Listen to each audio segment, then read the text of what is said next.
¿Qué te parece este anuncio del gobierno? Bueno, tardío, insuficiente y no está respondiendo a la verdadera clamor y petición de la ciudadanía, que es una asamblea constituyente. Yo creo que la crisis que estamos viviendo, esta revolución por la dignidad, porque finalmente es eso lo que ha ocurrido, por la falta de dignidad con que viven la inmensa mayoría de las chilenas y chilenos, una falta de dignidad por la dificultad del acceso a derechos básicos, ¿cierto? La situación de privatización de todos esos derechos, la inequidad estructural que tenemos como sociedad. Entonces lo que hoy día está clamando la ciudadanía es participar, es ser escuchada, es ser vista. Y obviamente un Congreso Constituyente que nuevamente excluye la participación ciudadana de ninguna manera viene a dar respuesta a lo que hoy día está pidiendo la ciudadanía. Dicho esto, de que es una señal de apertura después de que tanto se habían negado siquiera a considerar la posibilidad de una nueva constitución.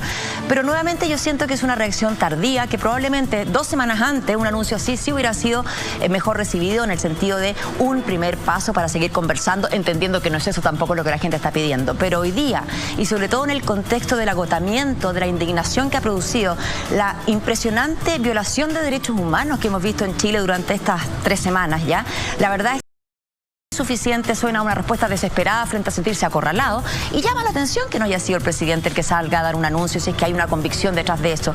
Habla de poca convicción. Y ya escuchamos a la vocera diciendo que se cierran absolutamente a la posibilidad de una asamblea constituyente. Es decir, vemos estos gestos por un lado, pero por otro lado seguimos negando la posibilidad de la verdadera participación ciudadana. A pesar de todo esto, ¿considerarías que es un hecho histórico lo que está pasando ahora? Bueno, ¿este anuncio del presidente? El fondo del Ministerio lo considero histórico en el sentido de que hace muy poco esto era algo absolutamente imposible. O sea, hemos visto que de alguna manera, a pesar de que hay una constante negación a observar y darse cuenta de lo que realmente está pasando, de verdad yo creo eso. Cuando yo analizo todas las reacciones del gobierno frente a esta crisis, la sensación que uno tiene como ciudadano es que no logran entender, no logran tomar el pulso, no logran aquilatar realmente de qué se trata lo que está pasando, ¿no? A pesar de eso sí considero histórico, pero de nuevo, reactivo, tardío y no haciéndose cargo de lo que verdaderamente la ciudadanía está demandando hoy día. Bueno, acabamos de recibir una información respecto de que el ministro de las Express, Felipe Guarda, aseguró que hasta el momento no existe claridad en relación al mecanismo que se utilizará para avanzar en la nueva Constitución, y pidió tiempo para el ingreso de indicaciones al Congreso. Es decir, hablaron primeramente de un Congreso Constituyente, pero ahora puede ser que sea un mecanismo mixto, y obviamente tenemos el portazo en el fondo de la ministra, de la vocera, respecto de la Asamblea Constituyente. Entonces, pareciera ser que están todavía un poco indecisos al respecto. Sin embargo, pareciera ser igual un avance el hecho de que hayan, a pesar de que sea muy tardío, hayan escuchado finalmente a la ciudadanía y hayan escuchado el mayor clamor que tiene la gente en las calles. Yo tengo la impresión de que hay divisiones internas también dentro del gobierno, ¿no? Hay diferentes voces y de alguna forma yo pienso que el presidente se vio un poco forzado a esta decisión, por eso no es él mismo el que sale a comunicarla, porque de alguna manera todos estos cambios que hoy día son urgentes, necesarios, que la ciudadanía lo está pidiendo a grito, en el fondo obligarían al presidente a negar lo que él realmente es, en lo que él cree, a lo que ha dedicado su vida, ¿no?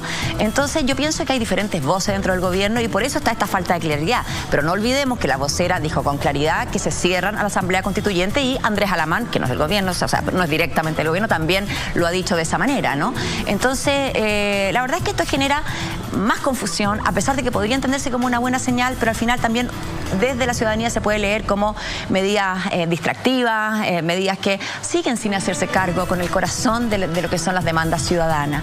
Siento que lo que ha ocurrido aquí, este cansancio, este agotamiento, este despertar social frente a ese agotamiento, tiene que ver con la deshumanización a la que nos ha llevado este sistema productivo en que finalmente los seres humanos son valiosos en la medida en que producen, en la medida en que son explotados por este mismo sistema, pero que no queda espacio para el alma, no queda espacio para lo propiamente humano, solo queda espacio para lo productivo, no hay tiempo, hay agotamiento, las familias carecen de tiempo suficiente para verse, para conversar. Y parte de lo que ha pasado en esta pausa que ha significado estas 3 semanas de crisis, pausa en el sentido de que los horarios son distintos, ¿cierto? Los tiempos han sido distintos y han aparecido... Se ha demostrado también que tenemos la capacidad de trabajar de otra manera. Exactamente, que es un poco viva y que han surgido los cabildos, que ha sido tan importante y ha producido esto la oportunidad de volver a mirarnos a los ojos, volver a conversar, volver a pensar juntos cuáles son los temas que realmente nos importan. Se ha devuelto una dosis de humanidad a los vínculos entre las personas que estaban perdidos por el modelo en el que estamos insertos, y porque también nos vamos haciendo como inconscientes, como autómatas frente a ese modelo. Pero esto va generando una insatisfacción no solo desde el punto de vista material, de las condiciones económicas, sino una falta de sentido profundo, una falta de humanidad, finalmente también una falta de corazón. Hemos construido un país con poco corazón, fomentando el individualismo, la competencia, ¿cierto? Y con una supuesta, esto que nos decimos que somos solidarios, más bien somos caritativos. Nos cuesta mucho ser solidarios, y lo que ha traído esta revuelta de octubre es también el poder ver que sí existe ese espíritu solidario, ha sobrevivido a pesar de las circunstancias. ¿Y por qué lo digo? Como para ir al principio, cuando los estudiantes secundarios empiezan a evadir el metro, lo dijeron con claridad, que no lo estaban haciendo por ellos, a ellos no les subieron el pasaje, sino por solidaridad con sus padres, con sus abuelos, con sus vecinos. Nosotros muchas veces lo hemos dicho aquí en Punto Noticias, que en el fondo los estudiantes funcionan como una especie de vocero de su familia, porque sienten los dolores que hay dentro de la sociedad. Y al parecer este tema de la, ¿cómo lo llamaste? La revolución de octubre. Sí, ¿no? Claro, revuelta de octubre. Revuelta de octubre está generando justamente esta cierta empatía, tanto en aquellos que les falta algo, con aquellos que no les falta nada, pero que saben que hay otras personas a las que sí les falta. Bueno, hemos visto en las marchas personas que dicen, mis necesidades están cubiertas, no es mi problema, pero no puedo dejar de empatizar con la situación vital que tienen la mayoría de mis compatriotas. Entonces, vemos este germen de volver a despertar la solidaridad, que el modelo atenta a que la desarrollemos. Y también en ese sentido decir que todos estos cabildos, que ha sido maravilloso a lo largo de todo Chile, ¿cierto? Todo este despertar, tampoco es todo totalmente inorgánico. Aquí están confluyendo las peticiones, los petitorios, las necesidades, las demandas. Y, por ejemplo, Fundación Daya, que yo dirijo, es parte de Unidad Social, donde confluyen 129 organizaciones sociales, no más FP, todas las organizaciones, los gremios de la salud, está la CUT. La verdad es que es muy amplio, y es muy importante tenerlo en cuenta, porque estas demandas tienen que irse coordinando para que todo este esfuerzo tremendo realmente se plasme en qué es lo que quiere hoy día, qué necesita hoy día la ciudadanía chilena. ¿Cómo ha cambiado la respuesta que han tenido frente a estos cabildos? Por ejemplo, al principio se habló mucho de que había muchas organizaciones que estaban un poco repartidas, ¿no? Pero de a poco hay muchos miembros de la organización civil, en el fondo, que está funcionando, haciendo cabildos de forma muy organizada. ¿Cómo funciona en Fundación Daya, por ejemplo? Mira, como Fundación Daya pertenecemos a Unidad Social, por un lado, ¿cierto? Y también somos parte de la Coordinadora Canábica, que está agrupando a las muchísimas, más de 500 agrupaciones, emprendimientos que tienen que ver con el mundo cannabis, agrupaciones de pacientes también. Y la Coordinadora Canábica también es parte de Unidad Social. Entonces, de alguna forma empiezan a confluir estos petitorios. Nosotros, por ejemplo, hemos participado en cabildos canábicos amplios, cabildos canábicos feministas, cabildos de Fundación Daya abiertos. Fundación Daya ha hecho cabildos también a lo largo de regiones, a lo largo de Chile, y todo lo que se recoge de este material va a una misma sistematización.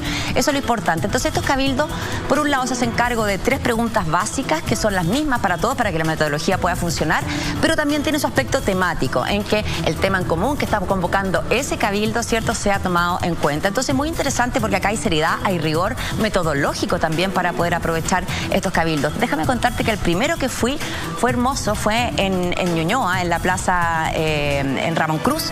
Justamente ahí está la fundación, frente a la plaza Ramón Cruz, y ahí se hizo este precioso primer cabildo, en que llegaron casi 1000 personas, y fue realmente lindo, con un número. ¿En qué fecha fue más o menos? Esto fue hace el primer sábado que empezaron los cabildos, ya hace 2 semanas atrás. 19 de octubre. Por ahí, claro. La primera semana de cabildo, y fue precioso encontrarnos con todos los vecinos. Lo organizó las juntas de vecinos, con apoyo de artistas. Estaba Javiera Parra, estaba Nano Stern. Se hizo una olla común maravillosa, una paella vegetariana común para compartir con toda la comunidad. Entonces, eso es empezar a recuperar la dignidad como ciudadanos, con el derecho a conversar, a tener tiempo para conversar las cosas importantes, para ponernos de acuerdo. Y, por ejemplo, la mesa que me tocó a mí, me tocó liderar un grupo de 10 personas en uno de estos subgrupos que se hacen dentro del cabildo para poder trabajar. Y había ahí un astrónomo, una profesora, un tecnólogo médico, una socióloga. O sea, empieza a conversar los mundos desde las miradas de cada uno, y eso genera un enriquecimiento que yo siento que ahí está la posibilidad de reconstruir nuestro tejido social, de volver a ser una sociedad más solidaria, más abierta, porque realmente, si nos miramos, es bastante realmente triste en lo que nos hemos convertido. Eso de estar mirando siempre para adelante, un poco como un caballo de carrera, ¿no? Mirando así para el frente y solamente mirando lo que nos pasa a nosotros y sin mirar necesariamente a lo del lado. Por eso esos cabildos seguramente son una instancia en la que nos detenemos un poco, dejamos de trabajar tanto y nos empezamos a mirar a la cara. De hecho, al respecto, ¿cómo crees que ha cambiado la respuesta de las autoridades frente a esta sociedad civil más organizada que claramente no está apuntando para afuera, ¿no? Sí. Está efectivamente organizándose y hablando y poniendo sobre la mesa todas las demandas que realmente necesitan en la sociedad? Yo siento, sinceramente, una opinión personal, pero creo que las autoridades quedaron en shock con esto. No pensaron que existía esa capacidad en la ciudadanía. No pensaron, de alguna forma siempre hay una mirada, un ninguneo como a la capacidad organizativa, realmente tener claro qué es lo que queremos, qué es lo que soñamos. Entonces yo pienso que el gobierno ha reaccionado muy mal frente a esto, primero desvalorizando, ¿cierto?, ninguneando. Los que sí supieron ponerse a la altura son los alcaldes. Los gobiernos locales sí han sabido leer esta sensibilidad, leer lo que está ocurriendo y llaman a este proceso del 7 y 8 de diciembre, ¿cierto?, que me parece muy interesante en la medida en que se pueda engarzar con todo esto otro que está pasando desde la sociedad civil organizada. Pero yo pienso, no solo por lo último que tiene que ver con lo que cierto como propuesta, sino que cada una de las reacciones, de las apariciones, las intervenciones de los representantes del gobierno nos han dado muestra de no estar entendiendo el escenario, de no captar la profundidad de la crisis y de no tomar en serio realmente qué es lo que está sintiendo, qué es lo que está habitando en el corazón de las chilenas y chilenos hoy día. Hay una profunda desconexión. Sin embargo, pareciera que están igual un poco abriéndose a discutir cosas que antes no se veían posibles, ¿no? Entonces, me pregunto por qué, en el fondo, entiendo que Fundación Daya ha tenido ciertos desacuerdos, digamos, con el ministro de Salud, Jaime Mañalich, por ejemplo. Con el colegio médico incluso. Entonces, ¿tú crees que gracias a este estallido social va a empezar a cambiar un poco la forma en la que las autoridades abordan las demandas de la gente? ¿Crees que pueden abrirse a hablar de otras cosas? Y esperamos que ese cambio vaya acompañado del respeto, porque aquí desde las organizaciones sociales sentimos que nos faltan el respeto, al no tomar en serio, al no considerar, por ejemplo, el trabajo institucional que uno viene haciendo con sus propios estamentos, con el Ministerio de Salud, con el ISP, el partir como si nada de aquello hubiera ocurrido, borrando trabajo. Hoy día, por ejemplo, estamos con una gravísima situación con el Instituto de Salud Pública, que desde hace 2 meses tiene desprovisto el tratamiento a 2.500 pacientes que tuvieron que descontinuar su exitoso tratamiento con el primer fármaco chileno de cannabis medicinal, producto nacional además, el primero en Latinoamérica, y sin ninguna explicación no ha autorizado al laboratorio productor para una nueva partida. Y esto tiene una crisis sanitaria aguda a 2.500 pacientes. Han pasado 2 meses de esto y no hay ninguna respuesta, ni sí ni no. Eso lo leemos como una falta de respeto, como no tomar en serio las justas demandas de nuestras ciudadanas, particularmente de los pacientes, los usuarios de la salud, que como sabemos muy bien en Chile son maltratados, ofendidos en su dignidad, ninguneados, porque en Fundación Daya finalmente recibimos a aquellos pacientes a los cuales el sistema no les ha podido entregar ninguna respuesta y que sí la encuentran en el uso medicinal del cannabis. Entonces esperamos que esta situación también haga abrir los ojos de que es urgente tomar en cuenta, tomar en serio a la comunidad cuando está exigiendo sus derechos, cuando no está pidiendo nada estratosférico, sino, en este caso, poder seguir accediendo a un tratamiento que le estaba funcionando. ¿Cuál es la razón? ¿Qué lobbies tan importantes hay detrás que impiden que esto siga adelante? Entonces, con el ministro Mañalich, bueno, no solo nosotros tenemos desaveniencia, hemos visto cómo lo han funado, cómo lo han, los propios funcionarios de salud, porque evidentemente genera muchísima suspicacia y los términos en que el ministro Mañalich se ha referido, por ejemplo, particularmente al uso medicinal del cannabis, han sido gravísimos porque, por una parte, son ignorantes, que desconocen que tenemos en Chile al respecto, y por otro lado nuevamente falta el respeto no solo a los miles y miles de pacientes, solo en Fundación Daya son 40.000, sino a los cientos de médicos que hoy día sí están trabajando con cannabis medicinal. Quiero agregar, por ejemplo, que el sábado estuvimos en la marcha de Yo Cuido, de los cuidadores, todo un mundo que suele estar descuidado, desatendido, aquellas madres, padres, hermanos, tíos, primos, que les toca enclaustrarse a cuidar a una persona enferma y por lo tanto su vida y no tienen ningún apoyo del Estado. Y una de las peticiones de los cuidadores es también el acceso democrático al uso medicinal del cannabis. Y por otro lado, engarzándolo con un poquito con lo que para mí es uno de los temas más importantes de que ha pasado en este tiempo, que esta grave vulneración de derechos humanos, la criminalización. Hoy día estamos viendo no solo el impactante mancha con que va a quedar Chile a nivel mundial. 200 personas con trauma ocular, con pérdida. Una parte en el mundo. O sea, aquí la mancha en el sentido de la violación de derechos humanos va a ser realmente brutal. Creo que Carabineros no se va a poder reponer de algo así. Creo que el presidente Piñera tampoco, porque realmente es muy grave. Y hoy día, además de eso, estamos viendo el temor, la persecución de dirigentes sociales. Hoy día mismo vi un video, por ejemplo, en Peñalolén, en mi comuna, sacaron a un dirigente de su casa a palos. Realmente una cosa vulneratoria de derechos. ¿Y qué quiero decir con eso? En Chile, antes de que esta situación en que hoy día todos nos sentimos vulnerables y criminalizados y con la posibilidad de ser perseguidos, esa es una situación que comunidades importantes han vivido de forma permanente. Por supuesto que en primer lugar nuestros hermanos mapuches que han vivido esas circunstancias de forma brutal y permanente, pero hay otra comunidad que también vive víctima del temor a la criminalización y la persecución del Estado, y son los usuarios de cannabis, incluso contando con su prescripción médica, y que son allanados, tratados como delincuentes, encarcelados, y son llevados a un proceso en que después de un largo juicio demuestran porque tenían su receta era para un uso medicinal. Eso no puede ser, eso también es una violación de derechos humanos. ¿Cómo es posible que personas que además de tener graves situaciones de salud tengan que temer que el Estado los persiga, los criminalice y los encierre?